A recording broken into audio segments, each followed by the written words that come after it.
Hello mes loulous, bienvenue sur ma chaîne, j'espère que vous vous portez bien. On se retrouve encore aujourd'hui pour une vidéo où, comme vous le voyez dans le titre, je vais tester le nouveau fond de teint de chez NYX Cosmetics. Alors si vous avez déjà vu mes anciennes vidéos, vous avez vu que je vous ai fait une vidéo où je teste plusieurs produits de cette marque quand elle est arrivée en France en fait, parce que L'Oréal a racheté NYX Cosmetics, donc maintenant c'est une marque française, donc L'Oréal, et du coup on a accès plus facilement à ces produits NYX. Alors ce que j'aime chez eux d'abord, c'est les prix et la qualité, c'est à dire que vraiment rapport qualité-prix, je pense qu'ils sont très bons. Quand on me demande un conseil sur un produit qui est moins cher mais en même temps de bonne qualité, c'est forcément vers cette marque que je renvoie. Je ne tarie pas d'éloges sur cette marque. Donc là, ils ont sorti un nouveau fond de teint qui s'appelle Can't Stop. Attendez, parce que j'ai tout sur mon ordinateur. Il s'appelle Can't Stop, Won't Stop.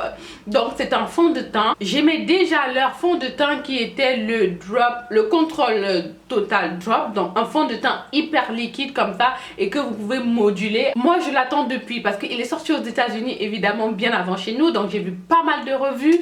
Je pense qu'il y a aussi pas mal de youtubeuses qui ont collaboré pour sortir ce fond de teint là, donc vraiment ça m'a vraiment mis l'eau à la bouche. Alors il est disponible sur le site de NYX Cosmetics depuis un bon moment, enfin depuis 10 jours.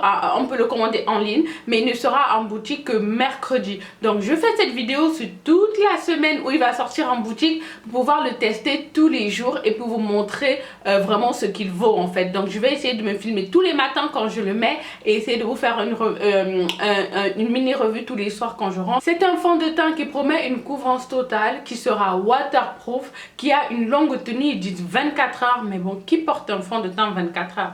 Enfin non, je le mets le matin, j'enlève le soir. Bon bref, en tout cas il promet 24 heures de tenue et il a un effet léger. Je regarde en même temps sur mon ordinateur. Alors il promet de lisser le grain de peau et surtout il est disponible en 45 teintes. Alors il y a une teinte très blanche et une teinte très noire, donc au milieu il y a 45 teintes, c'est juste énorme. Apparemment, il aide aussi à contrôler la brillance, donc il a un fini mat. Alors, on va tester ça. Donc, j'ai commandé sur le site pour pouvoir le tester toute la semaine de sa sortie. Je suis en train de l'ouvrir et je ne sais pas pourquoi il y a des trappes d'humidité là. Est-ce que il s'est cassé? Non, il ne s'est pas cassé. Je ne sais pas pourquoi il est humide. En tout cas, les bouchons sont enlevés des fonds de teint. Ok. Et bon, l'emballage, je ne sais pas trop ça, je veux dire, il n'y a rien dedans à part ce petit papier là, donc ça aurait pu se casser facilement, hein. Les bouteilles sont en verre. Bref, j'ai commandé ces deux teintes là. C'est celle-là qui, avec les sous-teintes, me ressemblait le plus. Ils ont sorti aussi une primer que je n'ai pas pris parce que vous savez que moi, ma primer de tous les temps, c'est la Skin Dynavia et je n'ai pas envie de tester pour l'instant, en tout cas, d'autres primers. Alors, ce qui est aussi important, c'est le prix. Il coûte 15,90 € et alors, il fait 30 ml, donc la contenance habituelle des fonds de teint. Je vais commencer par tester les teintes. Je vais secouer parce qu'il faut toujours secouer un fond de teint avant de l'appliquer. Je vais commencer par tester la teinte Warm Mahogany qui a un sous-ton chaud. Donc Warm Undertone. Normalement c'est complètement moi. Donc je vais essayer de mettre un tout petit peu. Voilà. Et l'appliquer là. Ça m'a l'air plutôt ça. Quoique un peu clair. Mais voilà, c'est pas très éloigné de ma teinte. Alors, je vais prendre la teinte ensuite Cappuccino qui correspond à Medium Deep, c'est-à-dire moyennement foncé, mais avec un sous-ton aussi jaune. Je vais l'appliquer là. Franchement, je ne saurais vous dire quelle teinte me correspond le mieux. Je pense que Cappuccino a bien les sous-tons jaunes et chaud, donc ça me va bien. Ça, je trouve que c'est un peu froid sur mon... Je sais pas pour vous, mais je trouve que c'est un peu froid là. Le Warm Mahogany, vous voyez, je l'étale. Je pense que le Cappuccino me correspond le mieux. Le roi mahogany, il risque de me foncer et de griser. Vous voyez la différence là, il grise un peu. Mais bon, vous voyez clairement là c'est un peu plus gris. C'est un peu, voilà, ça me rend déjà cette partie complètement terne par rapport à là où il y a plus d'éclat, où les pigments jaunes sont vraiment bien mis en avant. Donc je pense que demain je vais tester la teinte cappuccino et ensuite voilà, je reviens vers vous.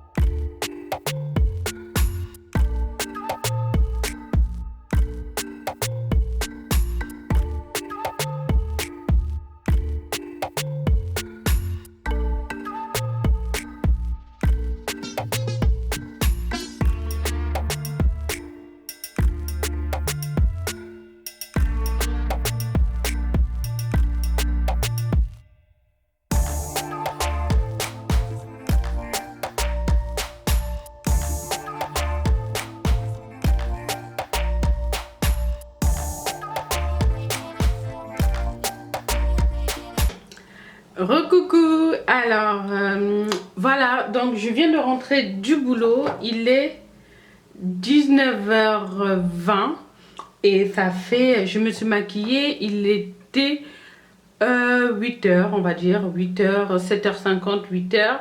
Alors vous pouvez voir un petit peu l'évolution du fond de teint sur ma peau, il y a vraiment le nez qui brille, mais vraiment légèrement. Ouais, bon, qui brille quand même.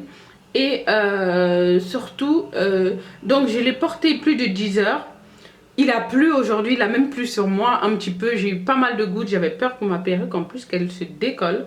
Donc il a plu sur moi, le fond de teint n'a pas bougé. Mes premières impressions pour la première journée, c'est le nez qui brille quand même pas mal.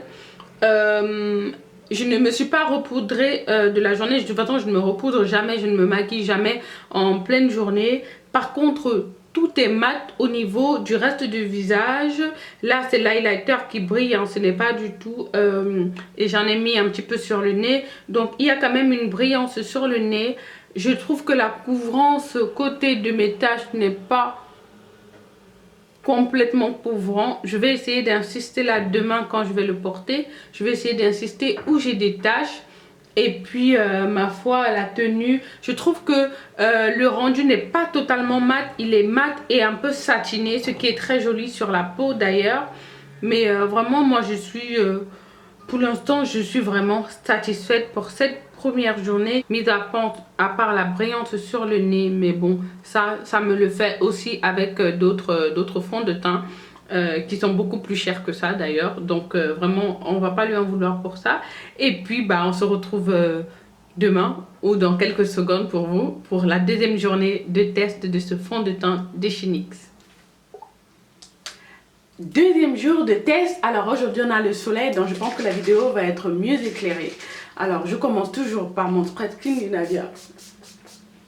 Aujourd'hui, je vais l'appliquer avec un pinceau pour voir aussi le rendu. Vous savez que mon fort, ce n'est pas le pinceau, hein. Je suis plutôt beauty blender à vie. Donc là, je vais tester avec l'application d'un pinceau. Donc celui-là, c'est le Real Technique.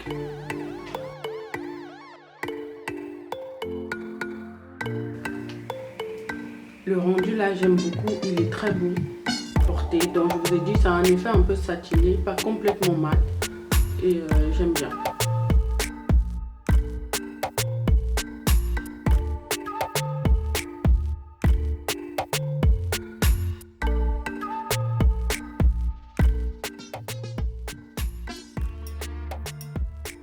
Fin de journée de la deuxième journée de test. Alors il est 18h20, je sais plus combien, 30. Il est 18h32 et donc je le porte depuis 9h et quelques, donc ça fait 9h à peu près. Que vous dire pour aujourd'hui, bah, aujourd'hui j'ai mis mes lunettes parce que hier j'avais des lentilles. Donc ça me laisse une trace comme tous les autres fonds de teint, j'ai envie de dire. Mis à part la trace de mes lunettes, le fond de teint ne s'est pas déplacé. Franchement niveau couvrance... je ne suis pas convaincue. Le Huda Beauty est beaucoup plus couvrant Le NARS c'est beaucoup plus couvrant et le Marc Jacobs aussi. Donc je ne vois pas mes taches qui sont là quand je mets ces 3 fonds de teint. Donc on va dire que ce n'est pas la couvrance, elle est moyenne. Et ça ne ressort pas non plus. Là aujourd'hui j'ai insisté sur ma tache qui est là, là et là. Celles-là sont moyennement camouflée, celle-là est complètement camouflée et celle-là pas trop. Je n'ai pas mis de fard à paupières, donc le fond de teint, j'ai mis sur tout mon visage le fond de teint, même sur ma paupière, il n'a pas filé entre les ridules. J'ai poudré avec la Laura Mercier comme vous l'avez vu.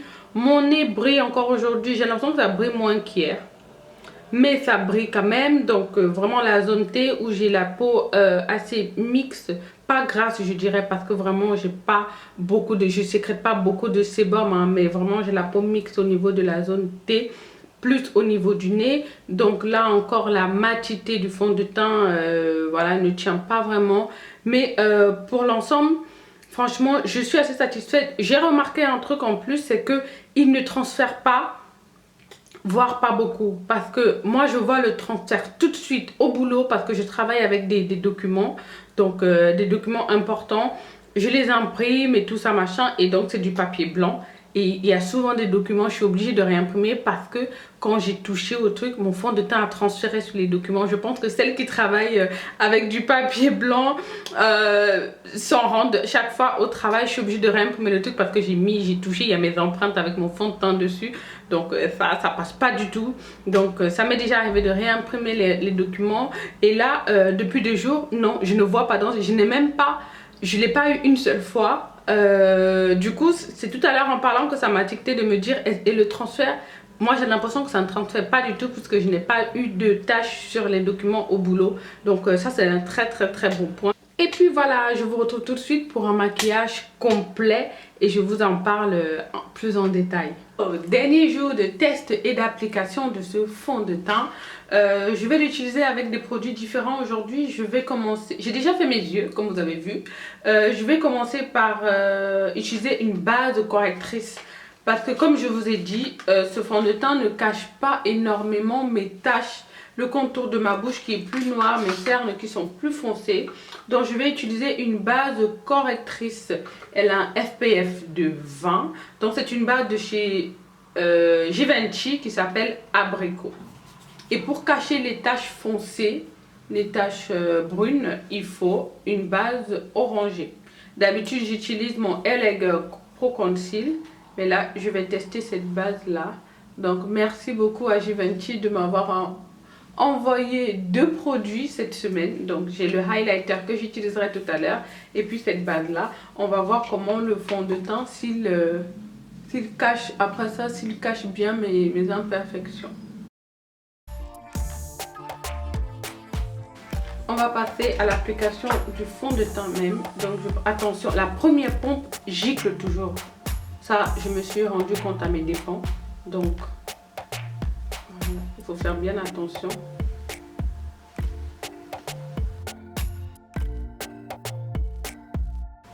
Alors à l'application, j'aime beaucoup le rendu. Vous voyez que le pigment jaune est vraiment bien présent et ça c'est vraiment quelque chose qui me va très bien. La couvrance, il faut vraiment que j'insiste sur mes zones où j'ai des taches pour avoir une bonne couvrance. Donc pour moi, ce fond de teint a une couvrance moyenne, pas forte. Voilà, il faut vraiment insister pour avoir la couvrance que l'on veut. Pour la tenue, franchement, l'ayant testé toute la semaine, hier je suis rentrée et j'ai oublié de me démaquiller pour vous montrer à quel point on l'oublie complètement sur la peau. Il est tellement léger et agréable à porter que j'ai même oublié de me démaquiller. Je me suis rendu compte plus tard que je ne m'étais pas démaquillée, ce qui ne m'arrive jamais, sachant que dès que j'arrive chez moi, j'ai juste envie de débarrasser mon visage quoi. Et je ne sens pas cette envie là avec ce fond de teint. Donc vraiment il est agréable, léger à porter et j'aime beaucoup le rendu. Et voilà, c'est superbe quoi, c'est satiné, mat on va dire, pas complètement mat, il y a un peu de satiné à l'intérieur. Et voilà, je pense que vraiment pour des petites bourses, c'est le fond de teint que je recommanderais parce que vraiment il est pas cher, 15,90 €. Vous pouvez trouver toutes les teintes, il y en a 45 en tout. Et ils ont sorti en même temps une base qui va avec, donc je ne l'ai pas testé, j'en ai déjà tellement des bases que voilà, je me suis dit que c'était pas la peine d'en racheter une autre quoi. Et vraiment, moi j'aime beaucoup, je sais pas si vous pouvez le voir là, il est assez lumineux. Là je n'ai pas mis de highlighter liquide, mais vous voyez qu'il y a quand même des points de lumière qui sont assez prononcés.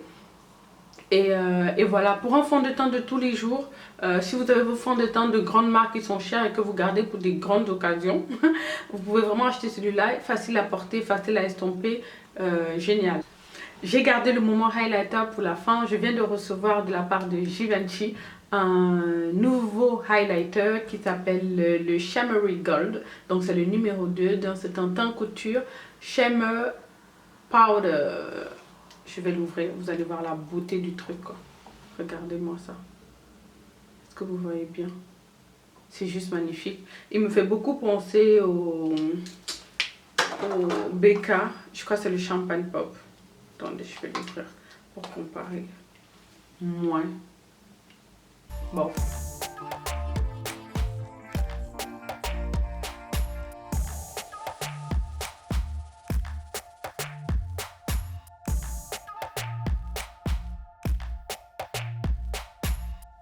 Voilà ce que je peux vous dire sur ces fonds de teint. Comme je vous l'ai expliqué, j'ai acheté le Warm Mahogany aussi, que je donnerai à ma soeur Charlotte, puisque je pense que ça correspond plus à son teint, parce qu'il est un petit peu trop terne sur moi. Et je vais garder le cappuccino qui correspond exactement à ma carnation. Et franchement, comme je vous ai expliqué, j'aime beaucoup. Ça va être, en tout cas pour l'instant, mon fond de teint de tous les jours, parce que je sais qu'il va tenir. J'aurai une petite brillante au niveau du nez, mais bon, ça ne m'inquiète pas trop. J'aime bien la couvrance. J'aime bien le fini qui est mat. Et puis la tenue 24 heures, j'y crois aussi. Mais en même temps, je ne vois pas pourquoi je porterai un fond de teint 24 heures.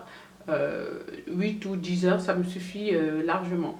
Voilà, j'espère que vous avez aimé cette revue. En tout cas, c'est ce que je peux dire après une semaine de test. Voilà. Si vous l'avez testé, n'hésitez pas à me mettre aussi en commentaire. Si vous avez testé la base, parce que je ne l'ai pas testé, la base qui va avec, n'hésitez pas à me mettre en commentaire. Si vous n'êtes pas encore abonné sur cette chaîne, je vous invite à le faire. Déroulez la barre d'infos pour voir tout ce que j'utilise, tous les ustensiles que j'utilise dans cette vidéo. Allez me suivre sur Instagram où je poste régulièrement, où j'ai aussi fait des stories permanentes où je garde les mèches que je porte, les vendeurs et toutes mes petites adresses, parce que la question revient tout le temps et j'essaie de les stocker sur Instagram. N'hésitez pas à aller faire un tour. Sur ce, je vous souhaite une bonne semaine, un bon dimanche et je vous dis à une prochaine vidéo. Bye!